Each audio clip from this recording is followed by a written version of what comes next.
Simba wa Zanzibar wategemea kutoka kwa Simba? Kwanza waipokee timu yao.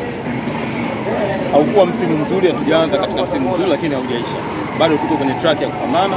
Kuna mashindano mawili makubwa. Kuna ligi ambayo bado mbichi, nadhani tuko nafasi ya 5 na tumecheza mechi 5, hatuko nafasi mbaya. Tumepoteza mechi 1, tumeshinda mechi 4. Lakini baada ya hapo tuna mechi muhimu sana ya Esperance, ambayo ndio mechi itakayotupa mwanga wapi tunakwenda, wapi tupo, whether tutaqualify au hatuqualify. Kwa hiyo tunaenda Zanzibar, ambao mji wenye marashi, mji wenye dua, mji wenye kila kitu. Kwa hiyo tunaomba Wazanzibari na Watanzania wote na wote wanaotutakia mema kwa njia moja au nyingine, ni wakati sasa wa kutoa baraka zao, na sisi tuko tayari kupambania Simba Sports. Dua zao zinaweza kusaidia. Meneja, elimu kanzu na jasho za watu wanatarajia elimu. Kanzu na ahua ndani ya siku 2 tatu. Okay, nao kuonekana sasa. Inshallah.